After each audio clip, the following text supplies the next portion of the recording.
ready? Welcome to Bookworms. This is a bonus episode with me, Joe, as your host, and our guest host, Becky. It's me. I'm here. Yeah, you're here again, and we're glad to have you. Much to everyone's chagrin. I don't know about that, but so we're doing something a little different here. Becky does not have a book for us. I was told I can't read anymore this year.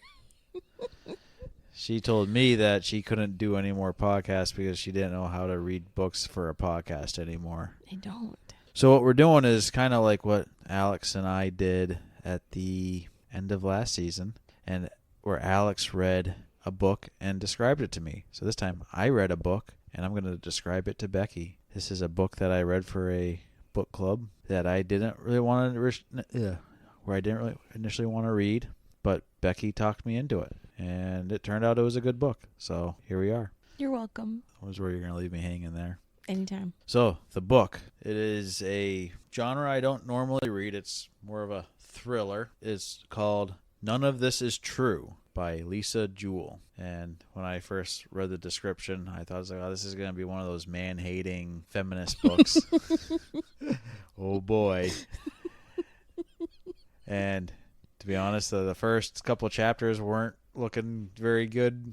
You're like, it was going to prove me right. It's good for you. And I read, did a little bit of research on the author, and that's, just her picture on the book cover, the sleeve, has that look of man-hating feminist. Not that I... You're giving feminists a bad name right now. I'm just saying, my perception of what was coming and how wrong I was. You're misrepresenting feminists. I just want to point that out. I am not misrepresenting a certain subsect of feminists. I am not going after the main group of feminists, thank you very much, who are perfectly normal and perfectly correct people. I wish there was a sound effect that could just do the blink blink thing. So anyways, my eyeballs. Quick, I'll read the jacket cover description of the book here. Celebrating her 45th birthday at the Hut New local pub, popular podcaster Alex Summer crosses paths with an unassuming woman called Josie Fair. Josie, it turns out, is also celebrating her 45th birthday. They are, in fact, birthday twins. A few days later, Alex and Josie bump into each other again, this time outside Alex's children's school. Josie has been listening to Alex's podcast and thinks she might be an interesting subject for her series. She is, she tells Alex, on the cusp of great changes in her life. Josie's life appears to be strange and complicated, and although Alex finds her unsettling, she can't quite resist the temptation to keep going on the project. Slowly, she starts to realize that Josie is hiding some very dark secrets, and before she knows it, Josie has inveigled, Inveigled, I have no idea. her way into Alex's life and into her home. But as quickly as she had arrived, Josie Fair disappears. Only then does Alex discover that Josie has left a terrible and terrifying legacy in her wake, and that Alex has become the subject of her own true crime podcast, with her life and her family's lives in grave danger. #1 New York Times bestselling author Lisa Jewell delivers the book of her career in this absolute show-stopping work of She Said, where two women collide on their birthday night, forcing an unforgettable reckoning between two women with huge but very different ambitions for their lives. So yeah, said, not my typical book I would pick up, but said, it was for a book club that I attend to occasionally, and Becky said that I should take a chance on it. So just from that description, it reminds me of a movie that I saw with Anna Kendrick and Blake Lively called A Simple Favor, where Blake Lively's character just like ups and leaves, supposedly.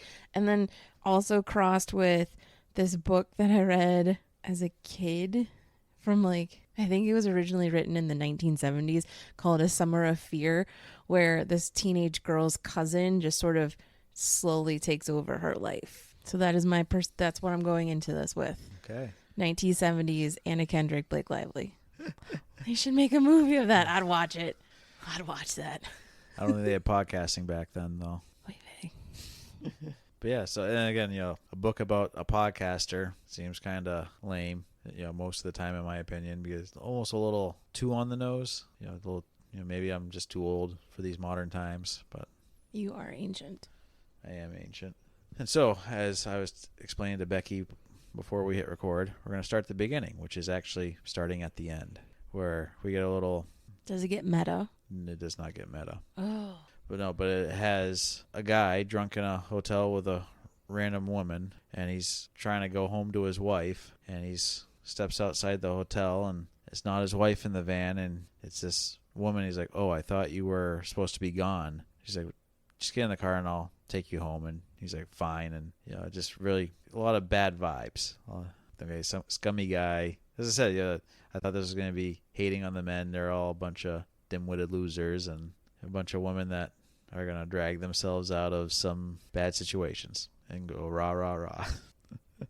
Go team. And we get into the actual beginning of the story where we follow Josie Fair, who is trying to liven up her life a little bit. She has an older husband. She's realizing she is over the hill. And she doesn't want to be Josie Grossi anymore. Pretty much. That actually describes it pretty well. And they go to this very fancy new restaurant, and there she sees that some other woman who has the same birthday as her, same age as her, but who is living a completely different lifestyle. It's kind of that she looks like she's living the Instagram life. And this is Alex Summer. And you can see that Josie's already judging Alex's friends and husband as not being good people, but at the same time, she's intrigued and being drawn towards this person. So she quickly goes to stalking Alex after a brief encounter in the bathroom. As one does. Yep. Are you used to these kind of encounters, Becky? Is what you're saying? Well, I have you. You met me in a bathroom? Close enough. It was a dorm room. I mean. They're pretty much bathrooms. But yeah, so Josie goes home, internet stalks Alex, and does that creepy thing, and then figures out that Alex has children. She finds her Alex's Instagram, and again, is that picture perfect Instagram life that everyone is trying to put out there. And Josie's this mousy little woman that has a retired aging husband, a kid that doesn't leave the bedroom, and another kid that ran away. And they're living in this really bad part of town where the bus station is right outside and people can just look right into their apartment. Apparently they don't believe in curtains in London, England. I think that's just a thing of big cities, though. You have curtains, but you also want daylight. And so you're like, it happens. Because all those reality shows that I watched with selling New York City and whatnot, you can see across the street and you can see the people during the daytime. So I seems weird. Give me a cave any day of the week. Someone please get him a cave. Preferably one with a high carbon monoxide. Ouch. Moving on. You said this was going to be torturous, so I'm getting the verbal darts ready. What do you mean I said it was going to be torturous? For you or me? You didn't explain that part. You just said it's going to be torturous. Okay. Got my darts ready. That's what we're going with. Anyways, so Josie sets up a way that she can bump into Alex again outside Alex's children's school, which is also where Josie had sent her children when they were of school age, and starts up a conversation and gets to know Alex and says, "Oh yeah, I saw your podcast. That's very interesting." And like the description book says, "Interview me. I'm about to change my life." And Alex, who was bored of doing the interview she was doing because they were all getting kind of redundant, strong, powerful women that lived terrible lives under the thumb of men, and they became very successful businesswomen or entrepreneurs, philanthropers. Is that how you say it? Yes. I almost said Flanders. Wrong word. Philanthropers. And so Josie's, with this pitch, very thin, saying birthday twins, two very different lives, find out that they were born in the same hospital on the same day, all that fun stuff, and live very different lives. And comparing Alex's picture perfect life to Josie's crummy life, but how Josie's going to turn it around to be more like Alex. And she starts telling her story. She goes to Alex's house, and Alex has a little studio room in the back of her garden that her husband built her, and to record her podcast. You find out that her husband has a very successful career, but a drinking problem. And Josie starts to notice that this picture-perfect woman isn't quite as picture-perfect. She is a human being with all the flaws that every human being has. Everyone poops.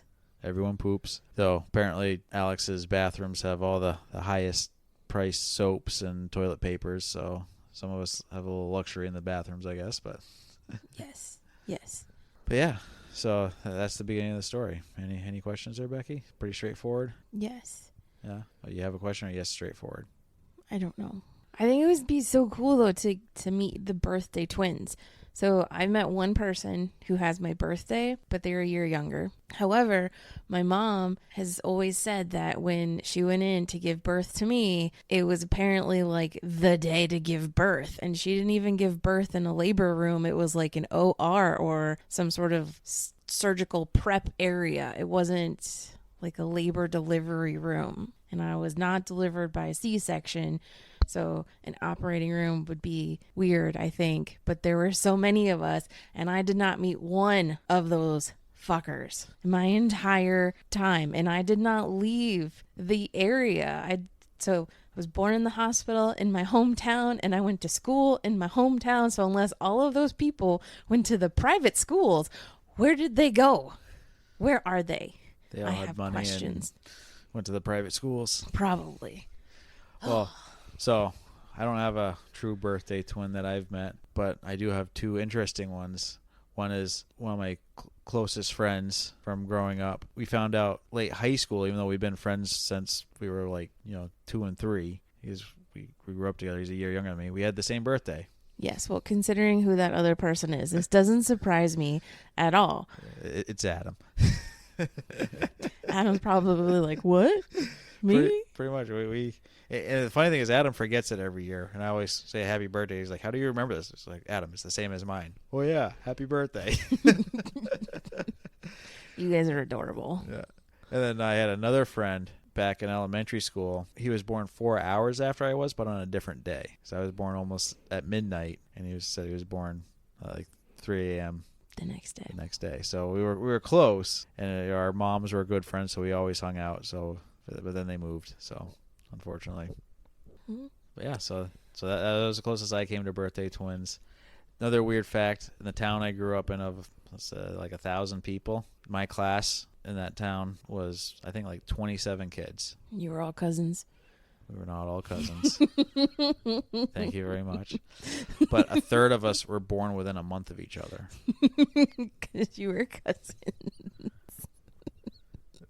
No, all my cousins were 2 towns over. Thank you very much. I thought there was one that was like, oh, so-and-so that you played with was like your 4th cousin once removed or whatever. Yeah, those are all from Temple. 2 towns over. Yeah, 2 towns over. It's my story. I'm sticking to it. 2 towns over. Thank you very much. Same school district, other side of the school district. Well then. Yes, I had a lot of 4th and 6th cousins that I went to high school with. No comment. It's not the kind of conversation we should have here. Anywho, back to the story. Let's see, I got some stars in my notes here. Is Josie's name Josie, or is it short for like Josephine or something? They only refer to her as Josie. Okay. Is it Josie or Josie? Josie, like Josie and the Pussycats. Okay. Yeah, so Josie starts getting into her crazy life story, and basically she starts off with describing her childhood being this terrible childhood with an overbearing mother, and basically meeting this man that was 20 years her senior. Red flag. When she was 15. Red flag. Actually, I believe it's 30 years her senior. 20 to 30 years her senior. Red flag. Yeah. Flag on the play. Flag on the play. And this guy Walter, that her husband, she portrays him as a total pedophile. Well, 15 and then 30 years older. Yeah. He had 2 kids and a wife when he started dating Josie. On her 16th birthday, they finally consummate their relationship. It was so hard for you to say that, wasn't it? I was trying to think of the correct word to they use copulated, for this. fornicated. And not looking into British law, but it borderline legal if morally terribly wrong. Pretty much. Yuck. Red flag. Red As flag. we were discussing in our book club group in the United States, there are states where that would be legal, as terrible as that is, thankfully, most states are changing that now, finally. No comment. Not the time or the place. Anyways, so Walter's wife obviously divorces him when she discovers this. They move from England to Canada to get away. Smart woman. Still within the Commonwealth, so yeah. And Josie and Walter end up having 2 children. And we find out pretty quickly that they have a lot of problems. The older one, Roxy, has a lot of anger issues, and the younger sister, Erin, has a lot of mental issues. They were never clear in the beginning of what they were. But basically, you find out that she only eats baby food, or food that's been ground up into like a mush, and basically she stays in her bedroom all the time playing. We assume is just on her computer. We don't know what she's doing yet. And of course, my mind is going to the deepest, darkest places, because if you got a pedophile like Walter with 2 daughters, and you get one that's violent, one that's recluse, that's just talking about all sorts of bad trauma going on in the house. Yes. But you start getting some warning flags from Josie also pretty quick that something's not right with her. Well, no, because she picked him. Red flag. Picked him, stayed with him. Stayed. She clearly knows there's something going on between her husband and her younger daughter. Oh, is there really? You're gonna have to wait. Why? Oh, yuck. But something else is going on where she's starting to do petty thievery of stuff in Alex's house. Like they have her going through their garbage on their little ring thing. Those doorbells that can videotape. Mm-hmm. Stealing a magazine out of their garbage. Josie, like the soap dispenser in the bathroom disappears, or perfume disappears, or a bracelet disappears from Alex's house, and she's like, "This is kind of weird. I don't understand what's going on. Why these things are disappearing?" Willfully not connecting it to Josie, because she's got problems with, I said, her alcoholic husband, who is going on benders most nights and not coming in until the late hours of the next day, and having 2 small children that she's also taking care of. That's adding to that stress, because the kids are like, "Where's Dad? Why is Dad not here with dinner with us tonight? Why is Dad not here on the weekends for my piano recital?" That kind of stuff. And Josie's also starting to attack Alex's life, basically saying how terrible her husband is, how she needs to become a stronger woman like all of the women in her podcast and drop that sucker and move on, and they'll both have amazing, strong lives. Oh man. Going into this, I'm like, okay, this is gonna tear on the men, but you quickly realize that the male characters aren't 2-dimensional. They're very fleshed out. And remember the name of her husband here. Another thing that's going on. So the way the book is set up, because it is Alex is a podcaster recording famous podcasts, starts the chapters will have these little headers going on about the podcast being turned into a Netflix TV show. Ooh. They'll have excerpts from the show or excerpts from the podcast. I bet it's trash reality TV, and I would love it. Oh, it's totally up your alley. Oh, yes. Can we just call him Bob? I will find it, so I'll be... He's going to have to edit like 20 minutes of this. Do bears eat skunks? They're desperate. Okay. We'll call him Mr. Summers. There you go. Woohoo! You did it.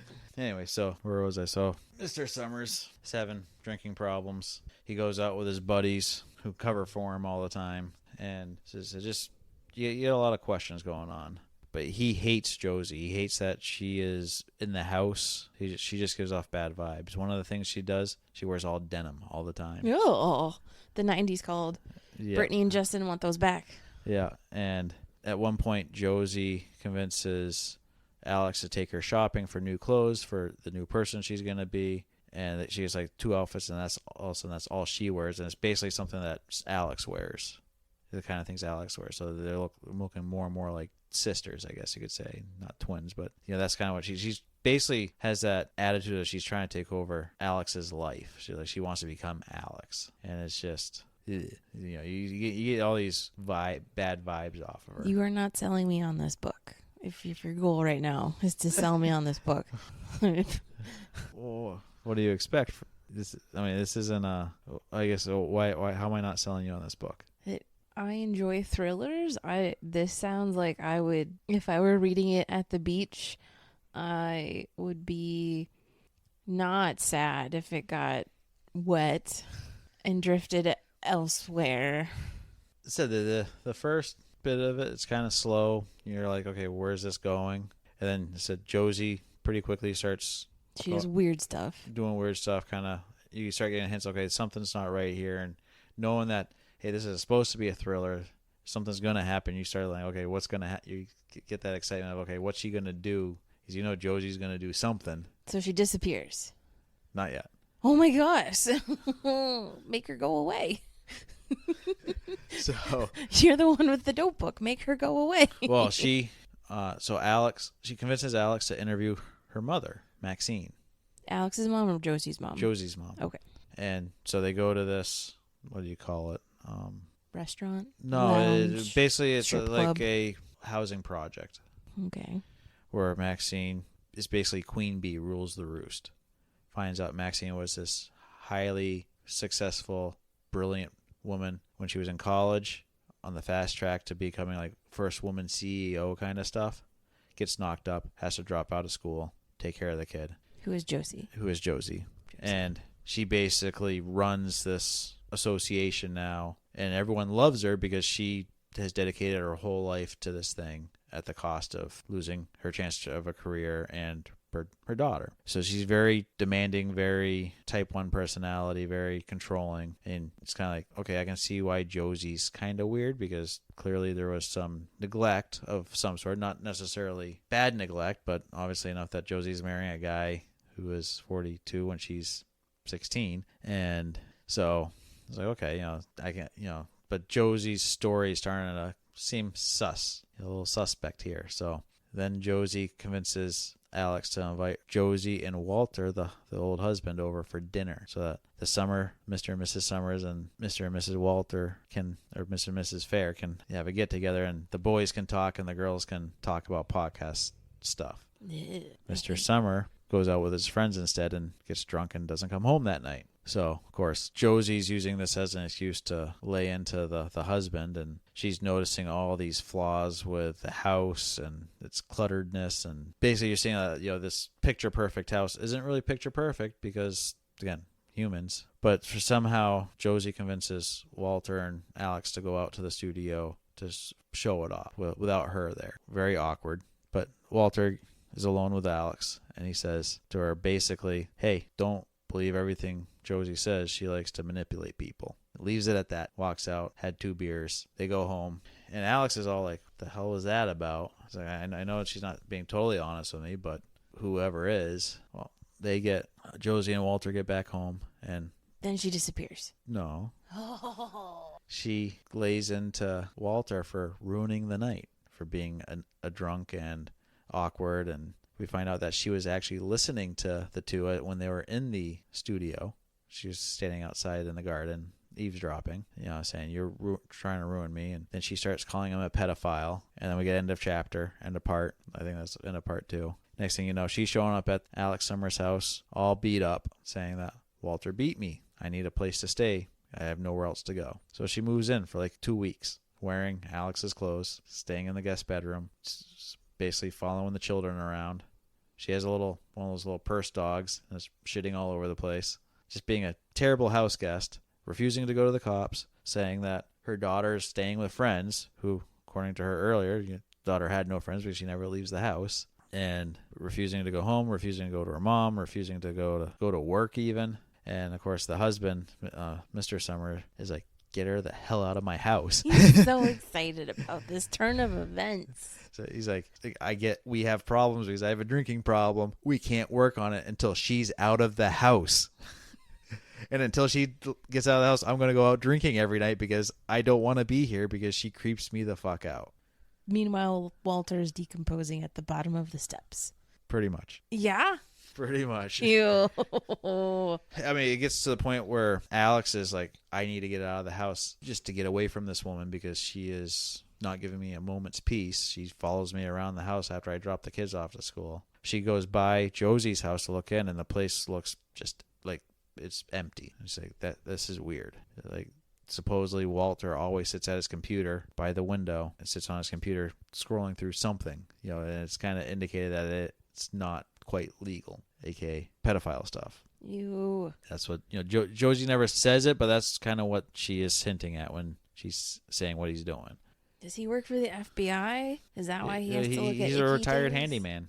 Oh, no comment. Oh. So yeah. So we said Josie's well overstayed her welcome. Alex's husband says either she goes or I go. Alex says, okay, I got the perfect plan. My 2 sisters are coming with their kids for the weekend. We need the spare bedroom. Alex is like, great. Or Alex's husband was like, great. I'm going to go out drinking with my buddies. You kick her out. Your sisters come over. You girls have your girls' night. I'll come back late at night when they're all going to bed. And Alex like, if you come back sober, I will have sex with you. Please don't drink. Well then. So he goes off and gets roaring drunk. Missed opportunity, sir. Like she was a willing partner there.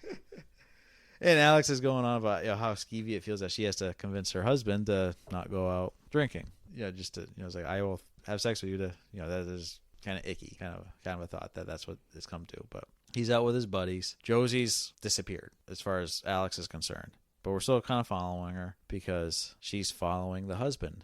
He doesn't know it, and we know that she's got some weird plan hatched. And so then it jumps to where the story began, where we find out it's Alex's husband, Mr. Summer, in the hotel, and Josie's picking him up. And they officially disappear. So he willingly went to the hotel with this woman, a sex worker. We assume. Okay, yes. Sorry, I shouldn't make assumptions. And did things happen with this woman? We're getting there. Oh my god! Because now Alex has a missing person, and she's like, "What's going on?" It's the weekend. Police don't really care. Like, this guy has a drinking problem and a disappearing problem anyways. He's probably just sleeping off a bender. She has a podcast. She could have done this. Is she white? Because that's like the trifecta, right? Yeah, she's white. A white woman with a podcast. And she's trying to get a hold of her husband's buddy that he always goes drinking with, and the guy's acting all shady, like, "Oh, I can't tell you. I don't know what's up. He was fine when I saw him last." And I hate the bro code. Yeah. She ends up going to his house and confronting him in front of his wife and kids. And the guy's finally like, okay, yes, we were all drinking. There was a woman there. We left him with the woman.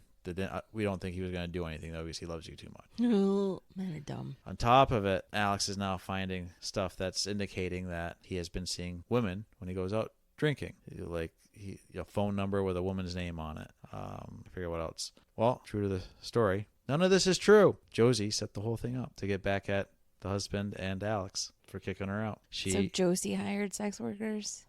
It's even better than that. Oh, was it her children? No. Okay. No. So it's fucked up. But she as this whole mystery is unfolding, we're learning that Josie stole her youngest daughter's money. How did this kid get money? We're getting there. But, oh my God! Did she sell herself online? But it was like $20,000 she stole from her daughter. Of course, I'm thinking that the daughter's dead with Walter because Josie has this psycho streak in her that is like, ugh. So she plants a bunch of evidence that indicates that homeboy's having affairs. Okay. But he's not. The phone numbers are for clients. Clients? For his business. Oh, okay. The woman was an actress that Josie knew and happened to run into one day when the woman was like, hey, I can't find any work. And Josie was like, remember that? Called her up a few weeks later, said, hey, for $1,000, I need you to try to honey trap this guy. You don't have to actually do anything. So she sends this actress to the bar to cozy up to the husband, flirt with him. Apparently, the husband's going on about how he's going to get laid that night with his wife, but he's too busy taking shots because he can't stop himself. And he gets to the point where his friend's like, we're out of here. You're a mess. And he's like, I'm not leaving. I'm going to keep drinking. The woman stays with him. She gets him to the hotel that Josie had set up, rented a room, throws him on the bed, takes her underwear off to make it look like they did something, crumple him up and throw him in the bathroom. He ends up thinks he calls home to get picked up by his wife, but it's really the girl texting Josie, get the fuck over here so that you can get this guy out of here and I can go home with my $1,000. He gets angry when she won't let him leave, pushes her out of the way where she bangs her head, so there's blood now in the room. So Alex is thinking, like, when she first sees the room, because she figures out where the hotel he's at, sees the room, sees the crumpled up underwear, sees the blood, and she's like, what the hell is going on here? But thinks it's an affair, but she finds out that no, this is all under Josie's daughter's name, all these transactions. And then Josie picks him up and takes off, kidnaps him. Meanwhile, they discover that Walter is dead, and Erin was tied up in a closet. The only way she lived was because she'd been there for several weeks. There was a dirty mop with water still on it that she was able to suck on to stay alive. Otherwise, she would have basically perished. So we find out that Walter's still on the pervert side, but the reason why he met Josie's not because he was fixing up Josie's mom's sink or whatever. He was actually dating Josie's mom. Ew. Having an affair. That's even worse. And Josie basically entrapped him. She wanted to hurt her mother because she didn't like her mom. So she would... I want to shower and bleach now. So, but basically, and again, it's one of those things where you're like, still fucking wrong, but you almost feel like, okay, the guy's obviously not the sharpest tack in the box. He made bad choices. He's a red flag. But again, they never explicitly say it, but it almost sounds like the first time they have sex, he was the one that was drunk, and she basically blackmailed him, and then basically ruled his life. And the only thing that he had to get out of the house was his handyman job, and he'd spend many hours out of the house. He was not diddling his kids. Matter of fact, his kids adored him. He was very good with his kids. The reason why he was always on his computer, he was talking to his sons from his first wife in Canada all the time. He was also running his youngest daughter's business because she was a professional gamer. And he'd do the Twitch. She was doing the Twitch thing, and because she didn't like to talk, he talked for her. He'd sit behind her every night and run commentary while she was playing games. And I guess he was quite the comedian. And then he was the one that was selling merch for her and doing, running the business to support her. And she had like $40,000 in the bank and was getting ready to move out, to get out from under her mom's thumb. The older daughter had the anger problems, had run away after her girlfriend had suddenly disappeared because they had a fight because Josie had been upset that how dare this other kid come into my life that I can't control. Turns out Josie had murdered her and shoved her in a storage locker. There are so many red flags everywhere. Yeah. But so the story ends with Alex's husband being killed and Josie running on the lam and never getting caught. So there's going to be like a book 2? No, I guess this author isn't really big in writing sequels. Oh, thank God. But Josie has the gall to be constantly writing Alex saying, how dare you make me look so bad in your podcast, and your husband, you deserve better than your husband. We're the same now. That is, typical psycho serial killer type stuff to taunt. This author had to sit with these characters. Mm-hmm. This author needs help. Mm-hmm. But I said the story ended up being actually a lot of fun. I mean, not in a good way, but it was a good story. It was fast paced. You definitely, even me going in cynically about it was shocked, but nothing was so far off the wall that it's like, okay, this is too unbelievable of a story twist. It ends up happy story for Erin and Roxy. They are able to reunite and basically get a home for Erin and continue her business and all that stuff. It was just overall good ending for them. Alex finds out that her and her husband were terrible with money. No savings, no life insurance, no money. And her podcast never, even though she was a big podcaster, never made any money enough to really support their lifestyle or even just living. So that's why she ends up having to finish her, actually do this whole podcast, turn it to a true crime podcast for herself. And then when Netflix comes in, she has to sell it just so that she can keep their apartment and feed her 2 kids while she looks for a real job, which she's never had one because her husband said was making 6 figures. What's that like? I don't know. You married the wrong guy. For real. And I also am in the wrong occupation. Yep. So yeah, that's the story. So I enjoyed it. So I ended up being happy I read it. So thank you, Becky. So I thought that the character studies of Josie and Alex were really interesting. I thought the unbelievable bits were Alex's lack of listening to the red flags coming at her, which there were a lot. But Josie's character just hit all the right spots for the wrong reasons, and for just a creepy character. And you could definitely see someone getting sucked in by her, and then getting horribly murdered because she was batshit crazy. Do you think it's an allegory for other people? Like who? This is not the kind of podcast. Anyway. I think this was just a fun thriller story that the author was like. But if you blindly follow someone, they might murder your family. I think current political upheaval at the time we're recording this, you are a little triggered. Don't, no. Nope, because just the other day, you were like, yeah, maybe you were right 4 years ago, 6 years ago, whatever it was. Anyways. Yeah, he's not going to admit now. Yeah, so I call this a 4 out of 5, 4.5 out of 5 star story. So I enjoyed it. Definitely best surprise so far of the year for me for reading. You know, I have my usual questions here. You want me to go over them, or you want to read them to me, or? Well, you already have answers to your questions. I do have answers. Oh boy.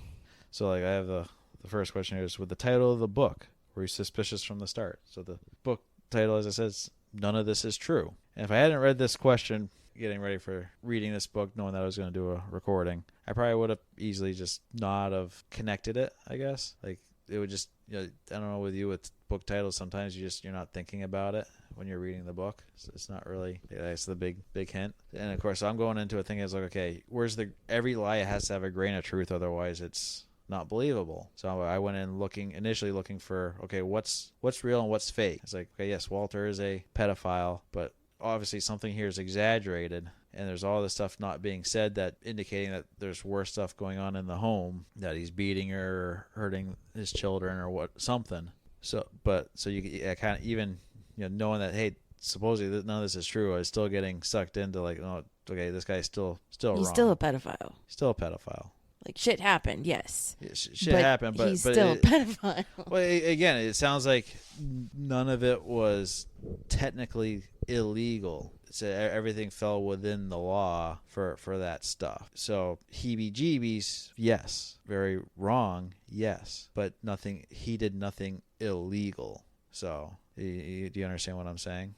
Not so. I guess I don't quite understand how the law. So there was no like maximum age. So he was sexually assaulted, yes, 100%. But within that, he's also a pedophile because his it's. As I said, so I believe this date is legal age of consent is 18. If legal age of consent is 16, the first time he sleeps with her is on her 16th birthday. Technically, that is legal, even if he is, what's the word for setting him up to that age? Grooming? Yeah, if he's grooming. So as long as he never does anything sexually explicit with her up until that point, nothing illegal happened. And it's very hard to prove grooming unless if you have some sort of written thing. When he wanted no part of this, right? Of being with her. Or did he want her and the mom? No, it sounded like he was more into the mom. After they had dated for a year or so, all of a sudden Josie is showing him all this interest, and he did something stupid because he was probably drunk. But it sounded like it, you know, like at one point it said, "Oh, it was my 15th birthday," and he comes by, gives me a bracelet. You find out afterwards, no, he gave her the bracelet for her birthday. He didn't just stop by. He'd been dating his mom, dating Josie's mom, and it was her birthday, and he was there to celebrate her birthday, and so he bought her a little bracelet. He's just like, you know, what else do you buy a 15-year-old girl? Taylor Swift tickets. I don't think Taylor Swift was around at that point. Well, she was probably alive, but she wasn't singing yet. But you know what I mean? So I said, it was completely innocent once you have the context. But from Josie's story, you're thinking, oh, this guy is grooming her. And then you find out that, no, she went out of her way to hurt her mom. It's caused this huge scandal. Or her mom, she can't talk to her mom anymore because her mom won't talk to her anymore because, like, no, you basically entrapped this guy. And, you know, it is skeezy as hell. And yeah, he is skeezy as hell too because he fell for it. But you know, he is like, okay, I did this, I am going to stick with her because, you know, that I don't know. I don't know. Again, not the sharpest tack in the box. The bulb does not quite light up the room. Okay. Have you ever bonded someone over a random coincidence, like a birthday twin type thing? Isn't that what a cult is? Because I've been a member of many.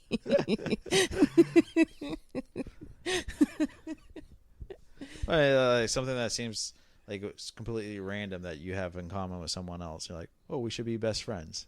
Isn't that what every little kid does at a pool? Pretty much. Pretty Like, much. then we're, or, you know, But at 45, would you do that, you think? Or at 35? I have no friends, so maybe.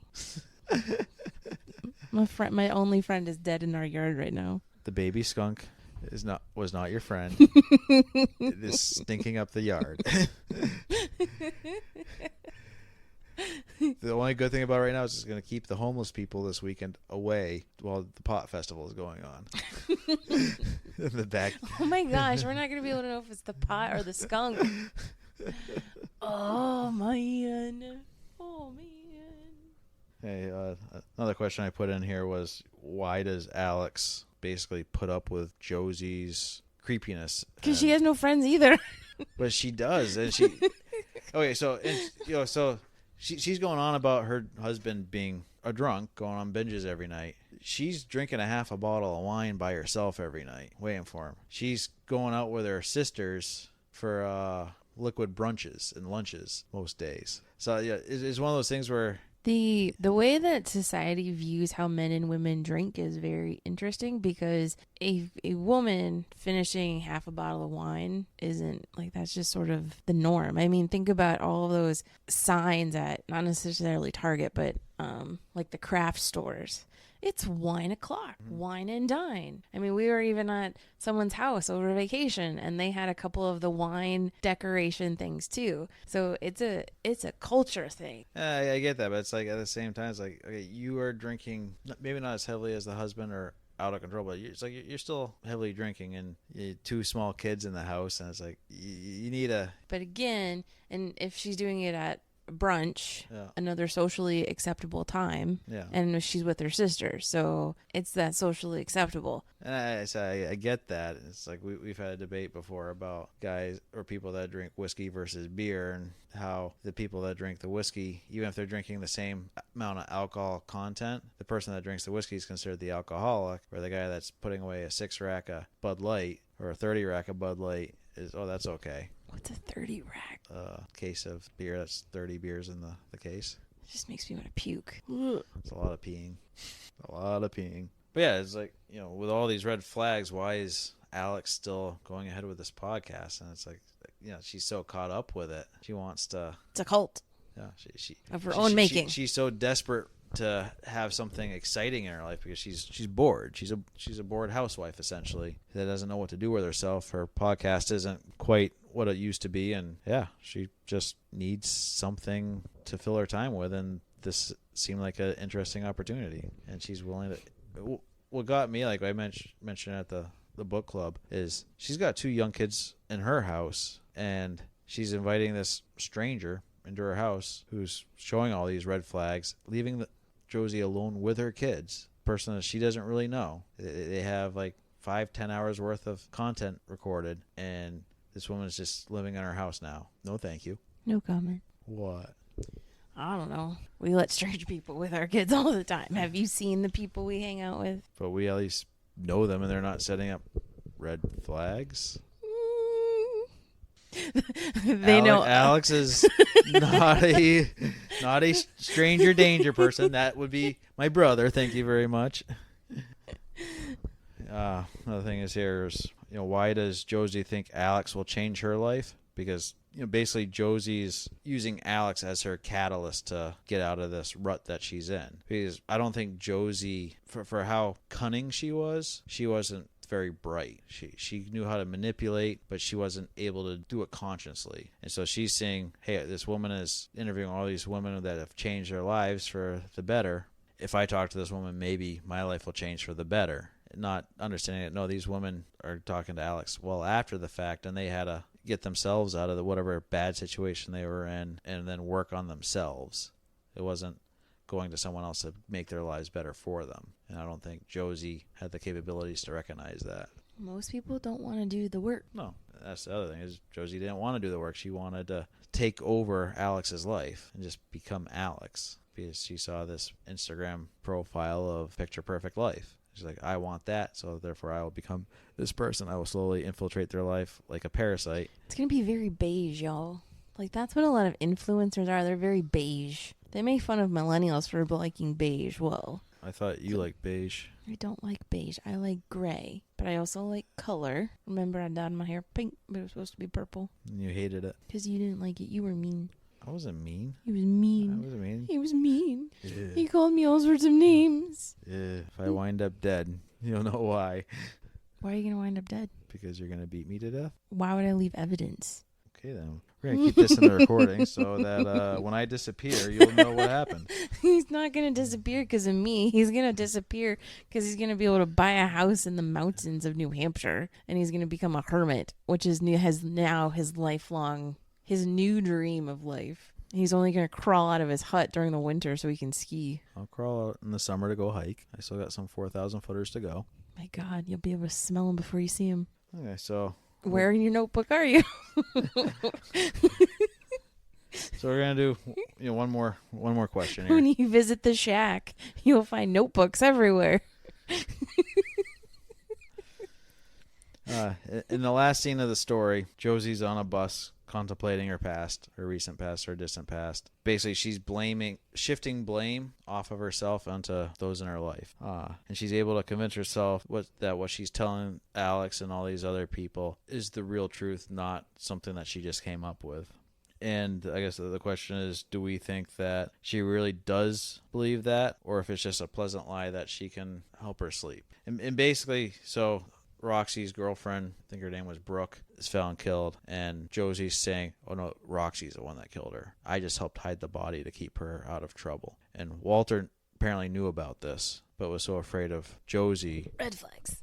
Because it turns out she was beating him, and he was, when he was in his 50s and 60s, and he basically couldn't defend himself because he was basically let himself go and was, a shriveled old man at that point. And, he was trying to protect his girls. So he allowed Josie to kill this girl and hide the body. But Josie's saying, oh no, that was all Roxy. I was trying to protect her. And the whole thing with Alex's husband, that was an accident. I didn't mean to kill him. It's just, I just happened to overdose him because the drugs I was giving him weren't being effective enough. So it's not my fault that he died. And then I threw his body in the lake and left it, trying to hide it. But that was just because I needed to get away before the cops came, because they wouldn't believe a word I said. And I really did Alex a favor by getting rid of this husband because he was no good for her. And Walter deserved to die because he abused me, not the other way around. And I guess I think she did believe those lies. I think she was such a compulsive liar and she was so narcissistic and psychotic, psychopathic, so that she was able to convince herself. Oh, you have a comment? I was just going to say, get two white women with a podcast. They'll find her. Changing up the meme a bit. Yeah, so it says. So she's able to convince herself that, no, she is the victim, even though she's a victim of her own doing, her own, everything she's doing is her. It's not the other people around her. People around her are trying to help her. I mean, maybe they aren't the best people. Like her mother, definitely controlling and overbearing. Walter, red flags, as we said. But it sounds like she had every opportunity to get away from Walter if she had wanted to. She had a job. What direction is this bus heading? They don't say. Okay, well, when you're in your hut, don't let anyone else in. I don't think the bus comes to where I want to go. Somehow you attract weird people sometimes. I've seen it happen. Not like you and your parents. Well, I usually do it in a public place because I do not wish to be a hermit in the mountains in a hut. That is not my life goal right now. I don't understand why. You'd be perfectly happy sitting by the fire reading your books. Yeah, but could there be, other people there? Yeah, me, No. children. No. A dog, maybe. What? No. Like other people. More people than that. I'm sure my mom will come and visit occasionally. And that would be fine. But again, more people. Alex will come over. Dear God. to record podcast. The two of you have to read books, though, before you can do that. I read books. I read this book. I like this book. I don't know why you're making fun of me. So, any other questions or comments or commentary? You're going to make fun of me some more? They told you I had a basket of barbs. Or darts. Verbal darts. Okay. I'll remember this for next time you're doing a podcast. Oh, I can hardly wait. So, you good? I don't know how to feel about this book. No? I think you should read it. It'll only take you about 5 hours, I promise. I'm not going to lie. Thrillers are not my thing. What? I thought you liked thrillers. No, I like true crime. There's a difference. I think it's because they... I normally don't like thrillers either, because often find that the plot twist trying to get that big surprise, it gets so ridiculous. Well, I have this thing about whiny characters, and both of them sound very whiny. And every thriller seems to have one whiny person who seems to belong more in a Hallmark movie. And then becomes... You say everything I read has whiny characters, though. Well, they do. Have you read The Lord of the Rings? Who cares, Bilbo? Nobody cares that you're 111. Nobody. They don't want to be at that party. They're only there for Gandalf and his frickin' fireworks. It's the only thing they want, sir. Okay, well, and Frodo, let's talk about Frodo. Everyone, thanks for listening. whiny characters. Thanks for listening. Bye. Let's cut Becky off now before she goes down this rabbit hole for the next 3 hours. That'll be my next bonus podcast. Whiny characters. So, if you enjoyed this episode, recommend us to your friends. Please do it so he'll stop telling me to tell my friends, because I don't have any. The skunk is dead. The skunk got bored and died. He listened to one too many of my pleas. Listen to one too many podcasts, probably.